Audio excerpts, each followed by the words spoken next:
Assalamualaikum warahmatullahi taala wabarakatuh. Marilah sama-sama kita mulakan dengan bacaan kitab Al-Fatihah. A'udzubillahi minasyaitonir rajim. Bismillahirrahmanirrahim. Alhamdulillahirabbil alamin, arrahmanir rahim, maliki yaumiddin. Iyyaka na'budu wa iyyaka nasta'in. Ihdinas siratal mustaqim. Siratal ladzina an'amta 'alaihim ghairil maghdubi 'alaihim waladdallin. Amin. أعوذ بالله السميع العليم من الشيطان الرجيم. بسم الله الرحمن الرحيم. الحمد لله رب العالمين وبه نستعين على أمور الدنيا والدين، والصلاة والسلام على أشرف الأنبياء والمرسلين سيدنا محمد وعلى آله وصحبه أجمعين. سبحانك لا علم لنا إلا ما علمتنا إنك أنت العليم الحكيم. رب اشرح لي صدري ويسر لي أمري واحلل عقدة من لساني يفقهوا قولي. نويت التعلم والتعليم والنفع والانتفاع والمذاكرة تذكير الإفادة والاستفادة والحث على تمسك بكتاب الله وبسنة رسول الله صلى الله عليه وسلم والدعاء للهدى والله لخير ابتغاء وجه الله مرضاته وقربه وثوابه. آمين آمين يا رب العالمين. أما Alhamdulillah, pertama dan selamanya marilah sama-sama kita merahmatkan syukur Allah Subhanahu wa taala. Sekali lagi pada malam ini Allah Subhanahu wa taala mempertemukan kita dalam satu majlis kuliah, majlis ilmu. Mudah-mudahan perhimpunan kita, pertemuan kita diberkati dan dirahmati oleh Allah Subhanahu wa taala, insya-Allah. Insya-Allah malam ini kita akan sambung pada hadis yang ke-22 di bawah tajuk Jalan menuju ke syurga. Bismillahirrahmanirrahim. An Abi Abdullah Jabir bin Abdullah Al-Ansari radhiyallahu anhuma anna rajulan sa'ala Rasulullah sallallahu alaihi wasallam faqala ara'aita idza sallaytu al-maktubat wa sumtu Ramadan wa ahlaltu al-halal wa harramtu al-haram ولم أزد على ذلك شيء أدخل الجنة؟ قال نعم. رواه مسلم. Hadis yang diriwayatkan daripada Abu Abdullah atau Abu Abdullah Jabir bin Abdullah Al-Ansari radhiyallahu anhuma, bahawasanya seorang lelaki telah bertanya kepada Rasulullah sallallahu alaihi wasallam, apakah pendapat tuan, yakni Rasul, sekiranya aku mengerjakan solat fardu 5 waktu, kemudian berpuasa di bulan Ramadan, lalu aku menghalalkan apa yang telah dihalalkan dan aku mengharamkan apa yang telah diharamkan, dan dalam masa yang sama aku tidak menambah sesuatu pun kepadanya, adakah aku akan masuk ke dalam syurga? Maka jawab Nabi sallallahu alaihi wasallam, ya. Hadis sahih riwayat Muslim. Baik. Pertama, hadis ini kita nak ceritakan hadis yang ke-22 ini diriwayatkan oleh Abu Abdullah Jabir bin Abdullah Al-Ansari radhiyallahu anhuma. Kenapa kita sebut radhiyallahu anhuma? Dua orang, merujuk kepada dua orang, kerana Jabir ini sahabat Nabi dan bapaknya juga sahabat Nabi. Cuma ayah kepada Jabir, Abdullah ini, nama dia Jabir bin Abdullah. Abdullah ini bapak Jabir ini jarang disebutkan kisahnya, jarang diceritakan kisahnya kerana dia telah syahid lebih awal. Jabir bin Abdullah sahabat Nabi dan ayahnya juga sahabat Nabi. Jadi di kalangan, dan Jabir ini juga di kalangan sahabat-sahabat yang, kalau dalam istilahnya mukatsirin, istilah hadis kata mukatsirin ni ulama-ulama sahabat-sahabat Nabi yang besar-besar, sahabat Nabi yang banyak meriwayatkan hadis. Dalam Al-Kafi disebut Jabir bin Abdullah meriwayatkan sebanyak 1540 hadis. Antara sahabat Nabi yang banyak meriwayatkan hadis lain daripada Abu Hurairah, Abdullah bin Mas'ud dan sebagainya. Jadi Jabir juga antara al-mukassirin, antara sahabat Nabi SAW yang banyak meriwayatkan hadis. Dia sahabat Nabi dan ayahnya juga sahabat Nabi. Cuma cerita tentang ayah dia, Jabir ini orang Madinah, tapi dia masuk Islam lebih awal daripada sebelum hijrah. Masa berlaku peperangan Badar, ini Jabir sendiri cerita dalam hadis sahih. Masa dalam Jabir bin Abdullah ni, sahabat Nabi perawi hadis yang kita bacakan malam ini, dia menyertai peperangan sebanyak 21 peperangan. Dia menyertai peperangan sebanyak 21 dan 19 peperangan, 19 daripada peperangan itu dia menyertai Nabi. Disebut dalam hadis, aku telah menyertai peperangan bersama Rasulullah sebanyak 19 peperangan. Tetapi aku tidak menyertai perang Badar dan Uhud kerana ayahku menegah. Ayah dia tak bagi. Sebab masa tu Jabir masih muda lagi. Jabir masih muda, masih remaja lagi. Dalam perang Badar ayah dia tak bagi, dan juga dalam perang Uhud. Perang Badar ini memang bukan calang-calang, tuan-tuan. Kalau kita cerita, dan sahabat-sahabat Nabi sallallahu alaihi wasallam yang menyertai peperangan Badar ini, mereka ada kedudukan yang special, ranking yang top rankingnya. Walaupun mereka bukan di kalangan ulama, di kalangan sahabat, ataupun mereka ini bukan antara orang yang banyak meriwayatkan hadis, tetapi bila mana mereka ini menyertai perang Badar, Nabi meletakkan satu standard. Nabi meletakkan satu standard kepada pejuang-pejuang ataupun orang-orang ahli-ahli Badar ni. Sebab tu ada kita dalam selawat selawat Badar tu macam mana tu kan? Salatullahi salamullah ala taha Rasulillah. Salat apa? Tawassalna bismillah bi ahli badri ya Rasulullah kan. Dia ada gelaran ahli Badar ni, memang ada satu kedudukan. Disebutkan dalam syair-syair, dalam qasidah, dalam selawat tentang keutamaan standardnya ahli Badar ni. Baik. Jadi Jabir bin Abdullah ini dia terlepas peluang nak duduk dalam nak menyertai perang Badar dan perang Uhud. Dan selepas itu barulah dia ikut perang bersama dengan Nabi, perang bersama dengan Nabi sallallahu alaihi wasallam. So dua ni dia tak ikut. Selain itu dia ikut. Baik, dalam perang Uhud cerita dia diminta pada ayah dia nak ikut dan ayah dia tak bagi. Diminta kepada ayah dia Abdullah bin Amr bin Al-Haram. Jabir ni nama dia Abdullah, Jabir bin Abdullah bin Amr bin Al-Haram Al-Ansari, dia orang Madinah. Dalam perang Uhud diminta pada ayah dia nak ikut perang bersama dengan Nabi. Badar dah terlepas dah. Dia tahu Badar ni memang peperangan yang special, tapi dah terlepas peluang. Uhud pun ayah dia tak bagi juga. Ayah dia kata apa? Selagi mana aku masih hidup, selagi mana ayahmu ni masih hidup, dan aku tidak benarkan kamu untuk menyertai peperangan, dan kamu balik jaga adik-beradik kamu. Sebab dalam kalangan Jabir ni, dia seorang je lelaki. Adik-beradik semua perempuan, kakak dia adik semua perempuan, dia seorang je lelaki. Ayah dia tak bagi Jabir ni pergi berperang bersama dengan Nabi SAW dalam peperangan Uhud. Dan dia duduk di rumah lah, dijaga. Bila mana berakhirnya peperangan Uhud, selesainya peperangan Uhud, Nabi dan para sahabat yang lain yang baki, yang masih hidup ni patah balik ke Madinah. Dan Jabir adalah orang pertama yang berebut nak menyambut kepulangan Nabi SAW bersama dengan para sahabat. Dan dalam masa yang sama, bila dia melihat Nabi SAW, dia rasa lega.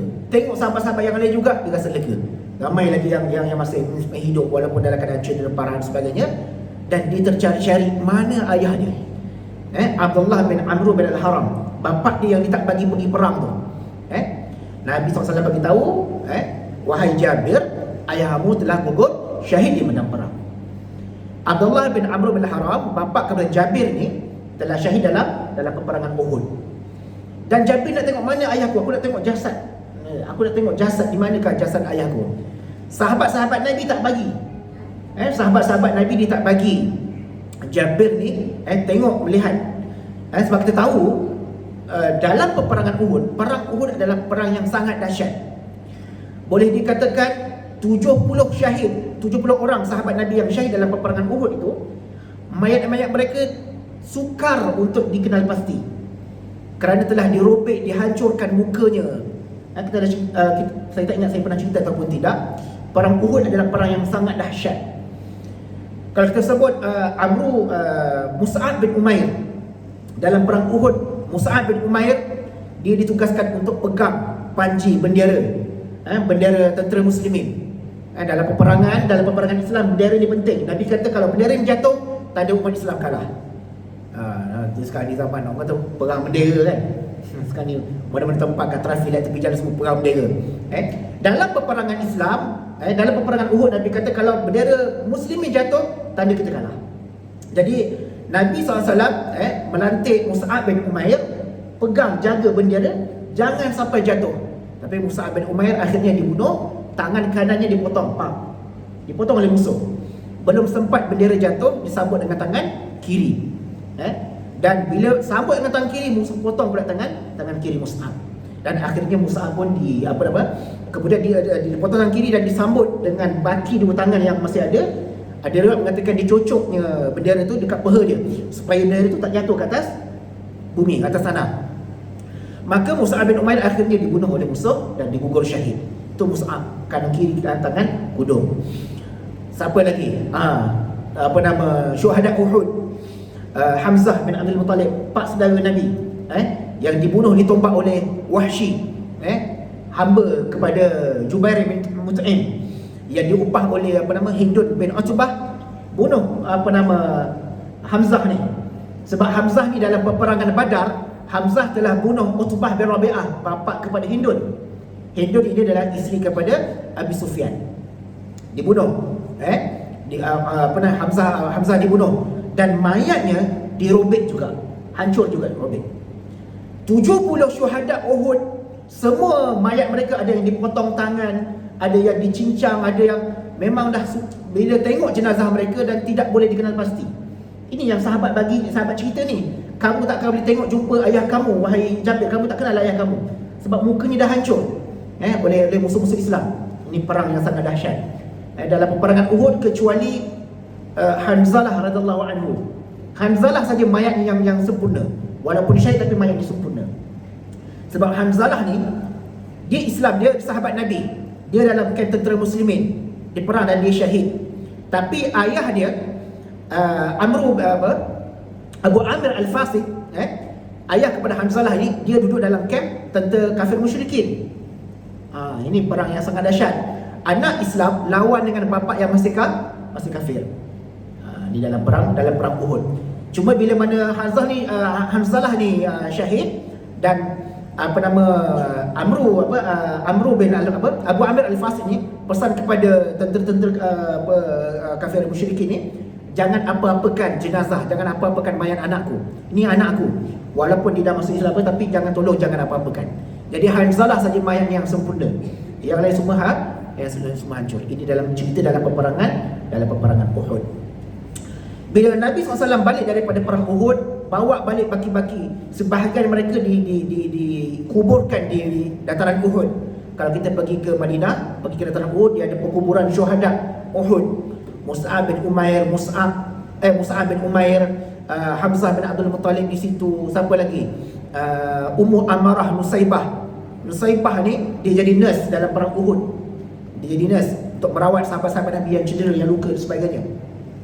Tapi bila mana saat getir, dia ambil pedang dan dia mempertahankan Nabi, dia melindungi Nabi. Nusaybah ni, Ummu Amarah digelar Ummu Amarah. Dan bila mana jasadnya dijumpai, Nabi kata tak kurang daripada 80 tikaman ke atas jasad Ummu Amarah, dan dikuburkan di dunia. Baik. Bila sambung cerita tadi, bila Nabi SAW balik daripada medan Uhud bersama dengan sahabat yang lain, Jabir ini dicari ayah dia. Mana ayah dia? Dicari ayah dia. Maka sahabat-sahabat yang lain halang, tak bagi tengok jenazah ayah dia ni.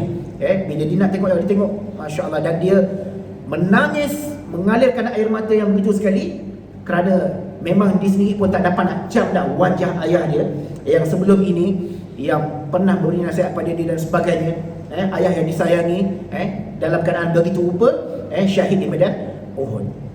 Sejak pada itulah Jabir bin Abdullah dia berjanji, ataupun dia kata apa? Dia bersumpahkan diri, dia berjanji, selepas ini aku tidak akan pernah untuk tinggalkan menyertai mana-mana peperangan bersama dengan Rasulullah sallallahu alaihi wasallam. Sebab ayahnya pun dah gugur syahid dan dia pun keluarlah perang. Tak ada siapa yang nak tegah dia pun keluar perang. Ini cerita tentang perawi hadis yang bernama Jabir bin Abdullah. Dan akhirnya Jabir ini pada tahun ke-77 Hijrah dia wafat, dan dia adalah sahabat Nabi sallallahu alaihi wasallam yang terakhir meninggal di Madinah. Bukan sahabat yang terakhir meninggal, ada sahabat yang lain yang masih hidup tapi bukan di Madinah. Tapi di bumi Madinah, Jabir bin Abdullah adalah sahabat Nabi yang terakhir meninggal dunia dalam bumi Madinah. Disebabkan sakit tua lah, bukan sebabkan peperangan dan sebagainya. Dan Jabir ni banyak cerita-cerita hebat tentang peristiwa dia. Dalam peperangan Khandaq, Nabi SAW dalam keadaan kelaparan, Jabir hidangkan makanan yang sangat sedikit untuk Nabi dan sahabat-sahabat. Tapi dengan mukjizat Nabi SAW, makanan itu menjadi banyak dan mencukupi untuk semua tentera-tentera yang menyertai peperangan Khandaq. Dia ada cerita kisah dia lah, Jabir bin Abdullah. Jadi dalam hadis yang kita bacakan, perawi ni Jabir bin Abdullah Al-Ansari, satu hari dia kata anna rajulan, ada seorang lelaki. Bila sebut lelaki dalam hadis ni, dia tak sebut siapa lelaki ni. Cuma dalam ilmu hadis disebut bila dikatakan anna rajulan, seorang lelaki, seseorang lelaki yang tidak dikenali, maka lelaki ini yang dimaksud dalam hadis ini adalah seorang yang baru nak kenal Islam. Sebab dia bila bertanya dengan Nabi, mereka kata dia akan bertanya tentang Islam. Dan ada juga beberapa riwayat yang menjelaskan siapakah rajulan ini. Dan kalau dalam kitab Wafi ni disebut lelaki yang dimaksudkan adalah Nu'man bin Qawqal Al-Khazai radhiyallahu anhu. Dialah yang bertanya kepada Nabi. Jabir ni dengar orang ni tanya. Jabir dia dengar Nu'man ini bertanya kepada Nabi, anna rajulan sa'ala Rasulullah SAW. Cuma dalam hadis ini tak sebut rajulan ni siapa. Betul dekat Nu'man. Sebab ada riwayat yang lain dia kata lelaki ini tidak disebutkan nama. Lelaki ini seorang yang tidak dikenali. Ada yang mengatakan lelaki ini adalah seorang badui yang baru masuk Islam, datang kepada Nabi tanya pasal Islam, tanya berkenaan dengan Islam. Apa soalan dia? Apa pertanyaan dia? Dia kata, ya Rasulullah, wahai Rasulullah, ara'aita iza salaitul maktubat, apakah pendapat kamu, apakah pandangan kamu jika aku mendirikan solat 5 waktu? Solat 5 waktu, aku mendirikan solat 5 waktu. 1. Wa sumtu Ramadan, dan aku berpuasa di bulan Ramadan. 2. Wa ahlaltul halal, dan aku menghalalkan apa yang telah dihalalkan oleh Allah. 3. Wa haramtul haram, dan aku telah mengharamkan apa yang telah diharamkan oleh Allah. 4. Ditanya 4 perkara ni je. Aku solat 5 waktu, aku berpuasa, aku halalkan apa yang telah dihalalkan, dan aku haramkan apa yang telah diharamkan. Maknanya dia tak buat lah yang halal, dibuat benda yang halal, dan dia tak buat benda yang haram. Kemudian dia kata apa? Walam azid ala zalika syai', dan aku tidak tambah sedikit pun, tak ada buat amalan lain pun. Adkhul jannah, tanya pada Nabi, adakah aku boleh masuk syurga? Maka jawab Nabi SAW, na'am, kamu boleh masuk syurga. Jadi berdasarkan hadis ini, kalau kita faham secara teks, hadis ini menunjukkan betapa mudahnya jalan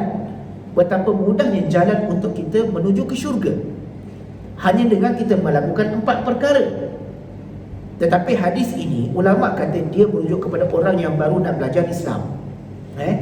Jadi memadai bagi dia. Kalau orang baru masuk Islam, tuan-tuan, kalau kita jumpa orang ataupun kita membimbing seorang yang baru masuk Islam, takkan kita kata kamu dah masuk Islam kan, kamu dah mengucapkan kamu kena puasa ni, tak lama lagi nak Ramadan, kamu kena puasa, kamu kena solat, Zuhur sembahyang belum, Asar sembahyang belum. Orang ni baru masuk Islam. Kamu dah sunat ke belum, dah potong belum, kan? Orang ni baru masuk Islam.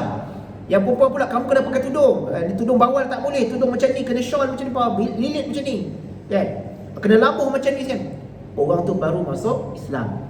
Jadi tak sesuai untuk kita nak merumitkan dia, nak memayahkan dia, dan sehingga dia menampakkan ataupun dia melihat Islam ini betul rumit. Semua benda nak kena jaga. Jadi ini maksud hadis ni. Nabi bila jumpa dengan sahabat, dengan seorang lelaki dia bertanya kepada Nabi, dan Nabi faham tuntutan dia, Nabi faham keadaan dia. Nabi tahu yang lelaki ni dia orang yang baru nak kenal Islam, baru nak masuk Islam. Jadi bila ditanya, adakah aku boleh masuk syurga dengan hanya aku melakukan 4 perkara ni saja? Solat 5 waktu, jaga solat 5 waktu, berpuasa di bulan Ramadan, halalkan apa yang dihalalkan, haramkan apa yang diharamkan, dan tak tambah benda lain, tak tambah benda yang lain. Cukup 4 perkara saja. Boleh masuk syurga? Nabi kata boleh masuk syurga. Baik, laki ini yang bertanya adalah Nu'man. Ni setengah riwayat mengatakan dia adalah Nu'man bin Qaqai. Qaqai. Baik. Yang kedua, disebut bila sahabat ini bertanya kepada Nabi SAW, "Iza sallaital maktubat", makna kata Nabi SAW nak memberikan gambaran kepada kita dalam hadis ini, nak mengajarkan kita kepada dalam hadis ini, apa keadaan sekalipun, apa status ataupun kedudukan seseorang manusia itu bila mana dia Islam, benda yang paling utama, benda yang paling perlu dijaga adalah solat. Itu yang pertama. Teruk macam mana sekalipun, jahat macam mana sekalipun, walaupun dia ni perompak ke pencuri ke apa, bukan nak suruh, tapi bukan kita nak suruh dia teruskan perompak atau mencuri, tak. Macam mana susah mana keadaan kita sekalipun, jangan sesekali kita tinggalkan solat. Jangan sesekali kita abaikan solat. Boleh jadi dengan solat itulah menjadi punca, menjadi asbab kepada kita untuk kita tinggalkan segala keburukan yang telah kita lakukan. Buktinya dalam Quran Allah SWT sebut, inna salata tanha 'anil fahsya wal munkar. Adakah solat kita mampu untuk mencegah diri kita untuk melakukan mencegah diri kita daripada melakukan fahsya dan munkar? Maka solat itulah kedudukan, jaga untuk kita nak jaga tu. Apa keadaan, apa kedudukan, apa berlaku sekalipun dalam hidup kita, dalam diri kita, siapa pun kita, benda yang paling utama untuk kita ambil berat, perkara yang paling utama untuk kita jaga adalah bab solat. Sebab itu dalam Islam ini, solat ini tidak ada alasan. Kalau kita dalam keadaan musafir, ada cara solat musafir, ada jamaknya, ada qasar dan sebagainya. Ada tata cara bagaimana untuk kita mendirikan solat dalam keadaan kita sedang bermusafir. Bismillahirrahmanirrahim.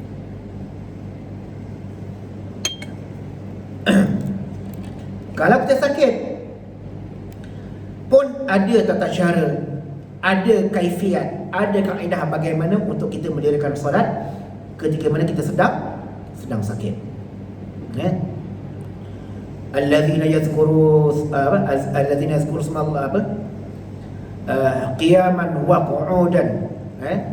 Disebutkan dalam Quran tentang orang yang sentiasa melingati Allah, yang mendirikan solat di dalam keadaan berdiri, qiyaman wa qu'udan, ataupun di dalam keadaan duduk, ataupun dalam keadaan dibaring dan sebagainya.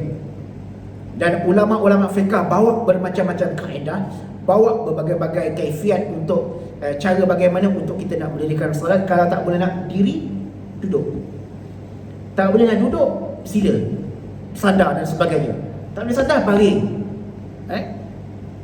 Sehinggalah solat ini, sehinggalah tidak ada satu anggota pun yang boleh menggerakkan kita, barulah kita panggil orang untuk solatkan kita. Selesai masalah. Itu last sekali. Tak boleh solat diri, duduk, tak boleh duduk, baring, tak boleh baring mengiring, terlentang mengiring, terlentang. Dan apa keadaan sekalipun, boleh gunakan pergerakan tangan, anggota yang masih boleh bergerak, ataupun dengan isyarat mata. Last sekali tak boleh bergerak, semua anggota dia tak boleh berfungsi, panggil orang ramai-ramai, buat saf 2, 3, 4 takbir. Selesai. Itu yang last sekali. Bila mana dia tak boleh disolatkan, bila mana tak boleh mendirikan solat, panggil orang solatkan kita. Itu. Sebab dalam hadis Nabi SAW, Nabi sebut apa dalam hadis? Awwalu ma yuhasabu bil 'abdi yaumil qiyamah as-salah. Fa in salahat salahal fa in salahal 'amal kullu wa in fasadat fasal 'amal kullu. Salat adalah satu perkara yang mula-mula sekali akan ditanya pada hari kiamat kelak. Kalau solat kita baik, maka selamatlah amal kita. Solat kita bagus, maka amal-amal kita akan jadi baik. Jaga solat. Sebab tu dalam hadis Nabi SAW, Nabi kata orang ni boleh masuk syurga. Lelaki ini boleh masuk syurga kalau dia jaga solat 5 waktu. Syarat yang pertama, boleh masuk syurga. Itu pas. Yang kedua, wasultu Ramadan, berpuasa di bulan Ramadan. Kita dah tak lama lagi dah nak masuk bulan Rejab. Adalah 3-4 bulan lagi nak masuk Ramadan kan. Lepas ni nak masuk zaman sekarang ni Jamadil Akhir kan. Jamadil Akhir. Betul lah, Jamadil Akhir. Lepas tu masuk Rejab, Syaban, Ramadan. 3-4 bulan lagi lebih kurang masuk Ramadan. Laki tanya, yang kedua adalah berpuasa di bulan Ramadan.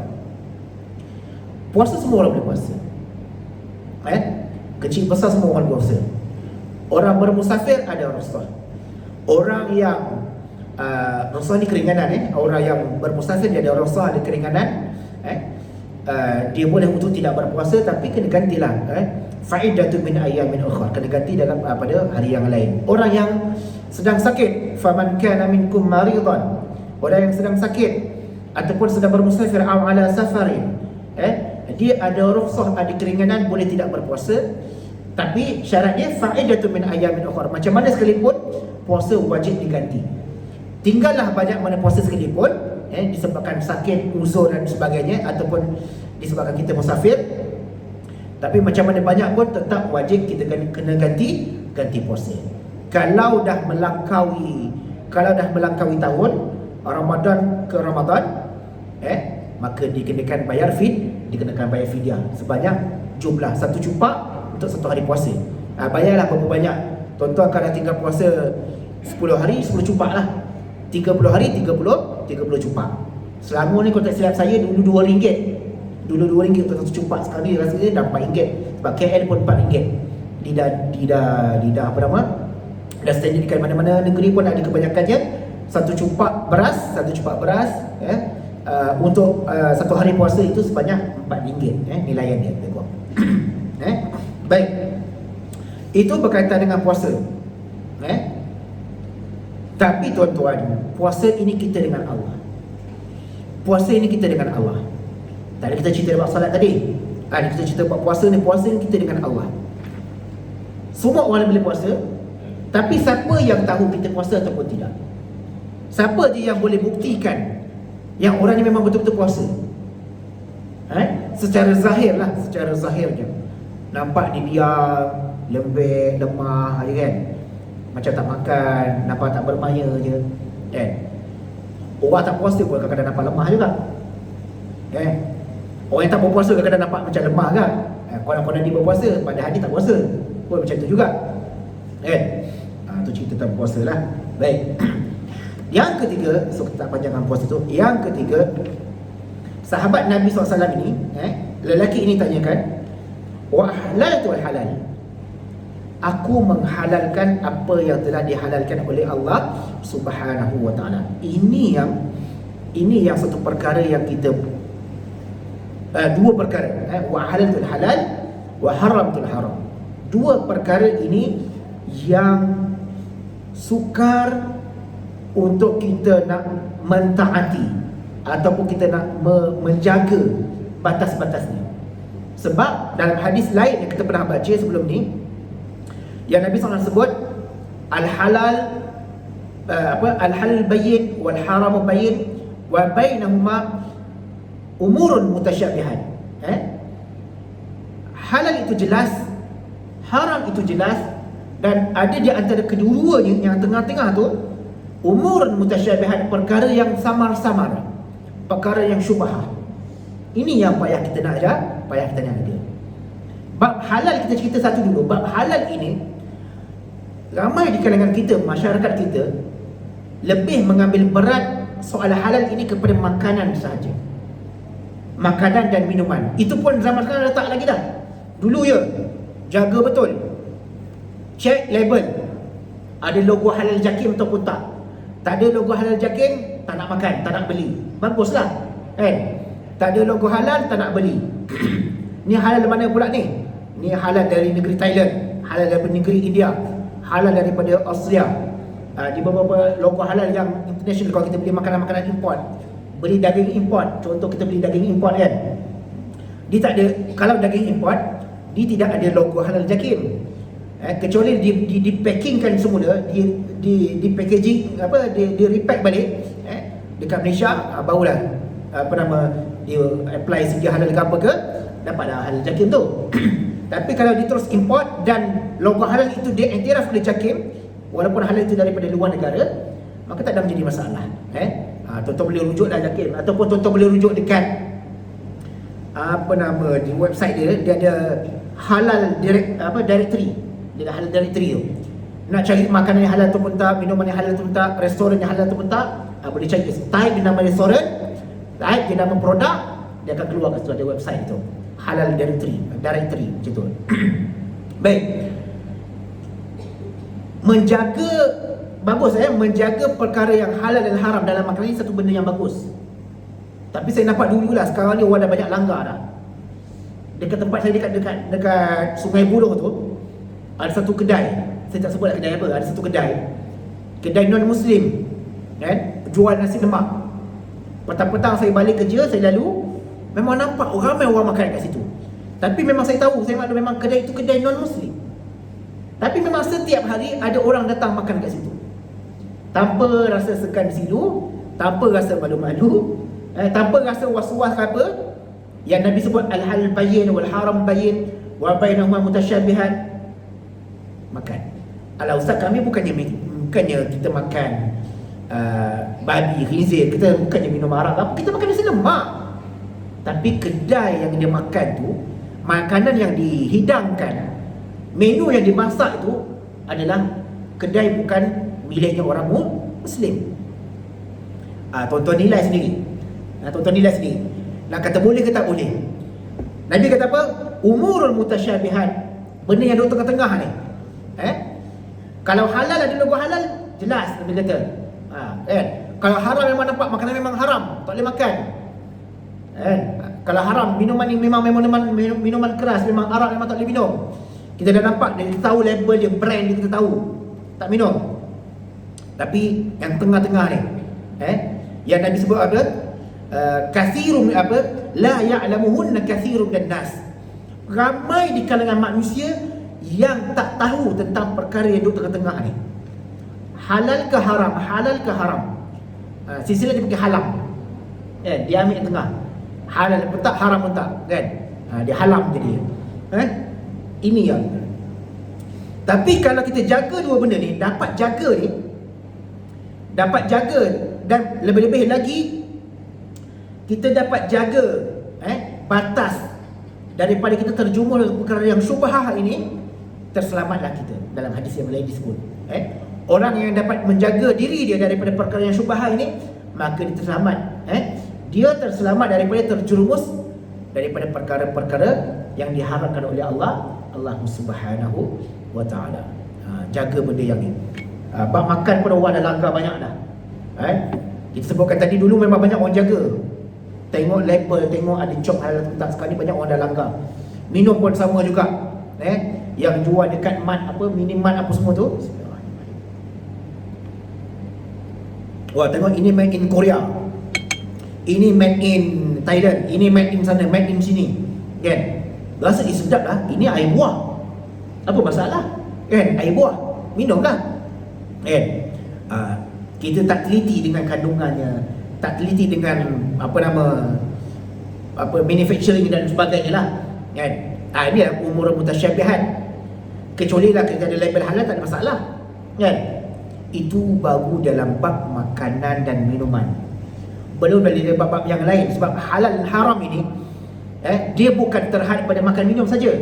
Kita orang Melayu ni, masyarakat kita ni, bab halal haram ni kita terhad pada makan minum je. Tapi sebenarnya banyak lagi percakapan, pertuturan kita, pergerakan kita, pekerjaan kita, pelaburan kita, simpanan kita. Adakah selama ini kita menyimpan duit di bank-bank syariah, bank-bank yang ada yang patuh syariah, disimpan di akaun-akaun syariah dan sebagainya? Kita pula melabur, buat pelaburan, kita beli saham dan sebagainya, masuk dalam akaun-akaun saham. Adakah di kaunter-kaunter yang ada patuh syariah ataupun sebaliknya? yang ada syariah compliant ataupun tidak. Lepas tu pula kalau kita buat pinjaman, buat loan, buat pinjaman, buat pembiayaan, di dalam Islam dia tak ada loan, tak ada pinjaman, kecuali yang ada qardul hasan. Qardul hasan ni di lain konsep. Contoh kalau pergi bank Islam, ada satu mana-mana bank Islam lah, mana-mana bank Islam, bank Islamic banking, dia orang ada satu produk yang namanya qardul hasan. Qardul hasan ni tak ada masalah. Itu satu pembiayaan yang dibenarkan oleh syarak. So dia ada kaedah dia, ada dia punya term and condition dia ada akad dia dan sebagainya. Itu tidak menjadi masalah. Tapi mana-mana loan, sebab biasanya kalau bank bagi pinjam, kalau ada orang bank kat sini, dia tahulah bank bagi pinjam. Kalau dia bagi 10,000, takkan kita bayar 10,000, kan? Sebab pinjaman yang dilakukan tu, pinjaman yang dibuat tu, dia adalah produk, dia adalah satu servis, dan servis itu mestilah dia mendapat keuntungan. Dia nak ambil keuntungan dari situ. Jadi takkanlah kita dipinjamkan kat kita 10,000, kita bayar 10,000, tak ada, kan? Jadi dia adalah beberapa charges yang dia akan kenakan pada kita, berapa dia punya tempoh dan sebagainya, jumlah bayaran balik apa semua tu. Jadi sebab tu dalam Islam, kalau dalam Islamic banking dia ada qardul hasan. Pembiayaan, dia tak bagi pinjaman, dia bagi pembiayaan. Ataupun dia ada satu lagi dipanggil hire purchase, baik bersama ajil, ataupun bagi sewa beli. Beli dulu, bank belikan dulu, lepas tu bank sewa kat kita balik. Macam tu. Kita nak beli kereta tak ada duit, kita nak beli rumah tak ada duit. Azan dulu, insyaAllah. Baik.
sallallahu alaihi wasallam innaka la tukhliful mi'ad.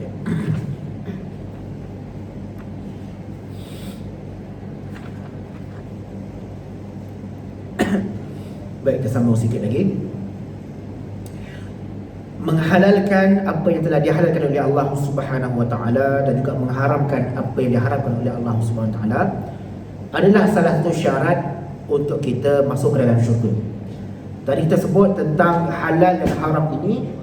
Kita sebut halal dan haram ini bukan terhad kepada makan dan minum sahaja. Dia bukan terhad pada makan dan minum sahaja.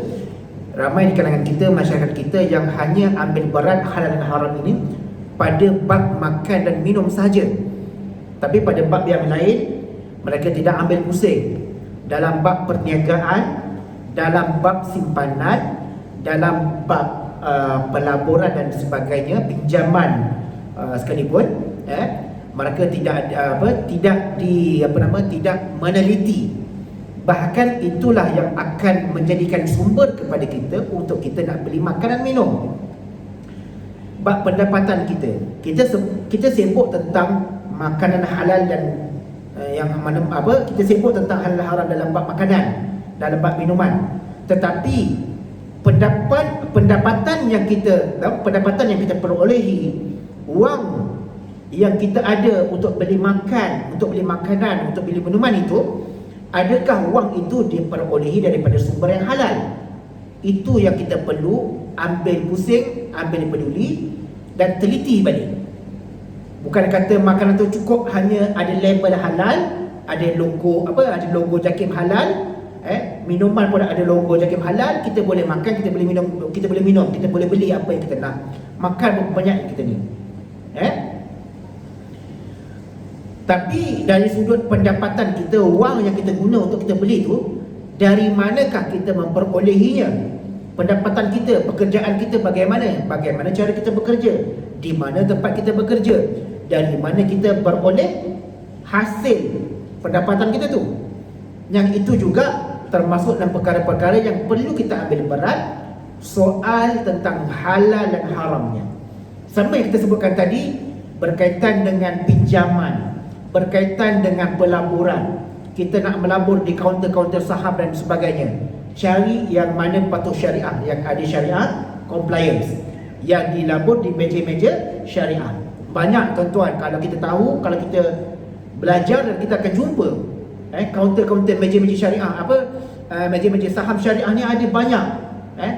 Tapi memanglah, biasalah orang dia akan fikir nak cepat untung, nak cepat kaya, ambillah kaunter-kaunter yang bukan syariah, yang tidak patuh syariah dan sebagainya, kan? Itu cerita inilah. Okey, kemudian dalam bab pinjaman yang kita sebutkan tadi juga pun sama. Dalam bab pembiayaan, qardul hasan, hire purchase, baik bersama ajil, apa lagi, bab murabahah, banyak lagi. Baik dalam keuangan Islam, dalam institusi keuangan Islam ni, dia banyak produk-produk yang Islamik. Banyak, sangat banyak. Dan kita tak jumpa, kalau kita tak kaji dan kita tak cari, kita pergi bank Islam, kita boleh tanya. Kalau dalam bab simpanan dia ada al-wadi'ah, ada simpanan wadi'ah. Lepas tu kalau nak melabur dia ada skim murabahah. Dicerita tentang muamalat Islam ni, dicerita oleh ulama-ulama. Kemudian dalam bab dalam bab pelaburan, dalam bab pinjaman, ada qardul hasan, ada hire purchase, bab sena aja dan sebagainya, ada sewa beli. Kita nak beli kereta, kita sebutkan tadi kan, kita nak beli kereta tak mampu, tak ada duit nak beli cash, kereta harga 100,000 ataupun kereta harga 70,000, tak ada duit, kita nak beli cash, maka kita pergi bank, dapatkan pembiayaan daripada bank. Kalau istilah istilah konvensional dia kata loan. Istilah konvensional dia panggil loan. Kita buatlah home loan, business loan, personal loan, car loan ke apa loan ke, dengan bank-bank. Tengok, teliti balik dia punya perjanjian, term and condition tu. Apa produk ni, adakah produk Islami ataupun tidak. So kita kaji. Dari dalam Islam dia panggil pembiayaan. Pembiayaan ni macam mana? Bank akan beli kereta kita, kemudian dia akan jual balik. Dia adalah dia punya kaedah dia bagaimana. Tuan-tuan boleh tanya bank lah, boleh rujuk sebab saya bukan orang bank. Tapi begitu. dalam muamalat Islam banyak lagi produk-produk Islamic banking, Islamic financial yang kita boleh gunakan, kita boleh pakai untuk kita nak menjaga kedudukan ataupun nak menjaga yang bab kita sebutkan tadi, halal dan haram. Bukan hanya terhad pada makanan, tapi terhad kepada kita punya keuangan tu sendiri, yang akhirnya wang yang kita dapat tu juga kita nak beli makan, wang yang kita dapat tu kita nak beli minuman, balik pula bawa balik makanan minuman bagi dekat anak isteri keluarga kita makan. Itu yang kita perlu fikir, itu yang kita perlu ambil berat bab tu. Bukan hanya yang beli makan tengok ada label halal, ada logo halal kita pun makan, tapi duit yang kita dapat tu tak tahu daripada sumber mana, kita kerja pun macam mana, apa semua kan tu. Itu baru cerita bab makan minum, pendapatan apa semua. Dalam bab-bab yang lain juga, dalam bab pakaian kita, dalam bab pekerjaan kita, percakapan kita, cakap benda yang dihalalkan, cakap benda yang tidak dilarang oleh Allah, bercakap dengan perkara yang tidak boleh merosakkan akidah kita, boleh memesongkan akidah kita, atau boleh mengelirukan masyarakat, ataupun boleh membawa kepada fitnah kepada masyarakat.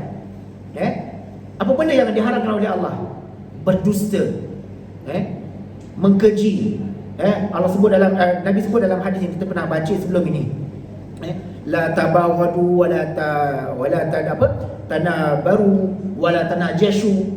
Jangan kamu menipu, jangan kamu menzalimi, jangan kamu memaki hamun, jangan kamu mencaci. Itu semua dalam hadis Nabi SAW. Dalam Islam, Nabi ajarkan kepada kita untuk kita nak jaga batas ni. Bukan hanya cukup kita jaga makan minum halal tak, tapi percakapan kita, kalam kita yang keluar ini, kejap membawang sana, kejap membawang sini, kejap mengumpat sana, kejap mengumpat sini, cerita pasal hal orang, cerita pasal hal rumah tangga orang tu buat apa, orang ni buat apa. Pun kita kena ambil berat tentang percakapan kita, pekerjaan kita, perbuatan kita, tingkah laku kita, pekerjaan kita, tingkah laku kita. Jangan ambil benda yang haram. Benda yang haram macam mana? Benda tu halal, tapi bukan hak kita, bukan milik kita. Sekejap lagi keluar masjid, selipar kita hilang. Contoh keluar masjid lepas main isyak, selipar kita hilang. Tak apalah, redha lah dengan Allah. Mungkin Allah nak ganti yang baru, yang lebih baik. Selipar tu pun mungkin dah rosak ke apa ke, belilah yang baru, kan? Tapi kita pergi kebas selipar orang lain, kebas selipar AJK masjid, contoh. Adakah perbuatan itu dihalalkan oleh Allah? Kan? Jadi perbuatan kita nampak macam benda ni simple, tapi kita telah ambil benda yang bukan hak kita, maka perbuatan itu haram di sisi Islam, haram di sisi Allah Subhanahu wa ta'ala. Benda sekecil-kecil ini pun Islam jaga pada kita. Dan kata sahabat ini, kata Nabi, sahabat ini, kalau aku jaga benda yang diharamkan oleh Allah, wa ahramtul haram adkhul jannah, adakah aku masuk syurga? Nabi kata kalau kamu jaga, kamu masuk syurga. Kalau kamu boleh jaga sampai macam tu, kamu boleh masuk syurga. Tapi bolehkah kita nak jaga? Bolehkah kita nak jaga sampai tahap macam tu? Yang kita sebutkan tadi, ini bukan hak kita, kita pun ambil. Jumpa duit RM10 atas jalan, macam mana nak buat ni? Kan? Nak masuk tabung ke nak masuk poket? Masuk poket dulu lah, kan? Masuk tabung kan tak tahu apa cerita kan, masuk poket dulu. Lama-lama pergi singgah kedai burger, beli burger, settle. Kan? Ini yang kita nak jaga ni, benda yang bukan hak kita. Sama juga perkara-perkara yang lain juga, yang kita perlu ambil berat. Bukan hanya bab halal dan haram ini, bukan hanya terhad kepada makanan minum sahaja, tetapi dalam semua perkara, semua tindak tanduk kita, semua perlakuan kita, segala benda yang kita buat, percakapan, pertuturan itu nak jaga. Mesti kita nak jaga, dan jangan sampai ia mengelirukan orang, dan sampai yang kita ni menjadi punca orang mendapat suatu keburukan, kecelakaan dan sebagainya. Kita cakap kita ni, pertuturan kita ni, sebarkan fitnah, sebarkan benda-benda maklumat-maklumat yang tidak sahih dan sebagainya, info-info, tuduh orang itu, tuduh orang ini. Tambah-tambah lagi musim kempen, saya tak nak kempen lah. Itu tulislah siapa yang nak kempen tu, cerita, memang musim dia. Dia nak menang, dia akan ceritalah tentang orang ni. Dia akan up diri dia, ambillah aku, sokonglah aku, undilah aku. Dia akan up diri dia, dan dia akan ceritakan orang lain. Cuba ceritakan orang lain, bukan orang lain. Benda ni yang Islam nak jaga ni. Wa halatul halal wa haramtul haram. dalam percakapan sekalipun, dalam bab berkempen sekalipun, dalam bab apa sekalipun kita buat, kena jaga. Nak masuk syurga ni jalannya mudah. Buat 4 perkara. Jaga solat 5 waktu, puasa di bulan Ramadan, menghalalkan apa yang telah dihalalkan dan mengharamkan apa yang telah diharamkan. Benda sangat mudah. Tapi yang 2 akhir ni, adakah kita mampu untuk jaga ataupun tidak? Hanyakah sekadar kita mampu jaga dalam bab makan dan minum, dalam bab yang lain semua kita langgar je habis. Kan? Jadi mudah-mudahan sama-sama kita fikirkan, dan penutup daripada hadis ini, disebutkan dalam disebutkan kitab Al-Wafi, disebut setiap muslim itu hendaklah bertanya kepada orang alim tentang syariat-syariat Islam, apa yang wajib bagi dia, apa yang haram bagi dia, dan apa yang halal bagi dia. Sekiranya beliau tidak tahu tentang demikian, agar beliau mendapat jalan hidayah petunjuk daripada Allah Subhanahu Wa Taala di dalam kehidupannya, agar tenang jiwanya, sejahtera amalannya, sebagaimana yang dapat diperolehi manfaat-manfaatnya oleh seorang yang mengajar ilmu. Itu hendaklah melapangkan penuntut-penuntutnya, memberikan khabar gembira kepadanya, dan sentiasa mempermudahkan, menunjukkan semangat dengan hati. Baik. Jadi sebagai seorang muslim, kita perlu jaga batas-batas syariat Allah Subhanahu Wa Taala. Itu yang paling penting. Solat dah jaga, puasa dah jaga, makan minum halal haram semua dah jaga, benda-benda yang lain pun kena jaga juga. Jangan khianat, jangan memaki hawa. Kita sebutkan tadi banyaklah dalam hadis yang lain pun Nabi sebut la tanajashu wala tabaghadu, jangan bergaduh, jangan bertekak, jangan bermusuh-musuhan dan sebagainya. Dan benda ini akan menyebabkan berlakunya perpecahan umat dan sebagainya. Maka itu Nabi sebut semua dalam hadis. Kita balik nak ambil amalnya, balik nak amal je. Mudah-mudahan yang Nabi sebutkan tadi, adkhul jannah, boleh masuk syurga ataupun tak? Naam, kamu boleh masuk syurga sekiranya kamu jaga 4 perkara ini, insya-Allah. Wallahu ta'ala alam. Aqulu qawli hadza wa astaghfirullahal azim li wa lakum. A'udzu billahi samil alim minasyaitonir rajim. Bismillahirrahmanirrahim. Alhamdulillahi rabbil alamin wa bihi nasta'in. Wassalatu wassalamu ala rasulillah wa ala alihi wa sahbihi ajma'in.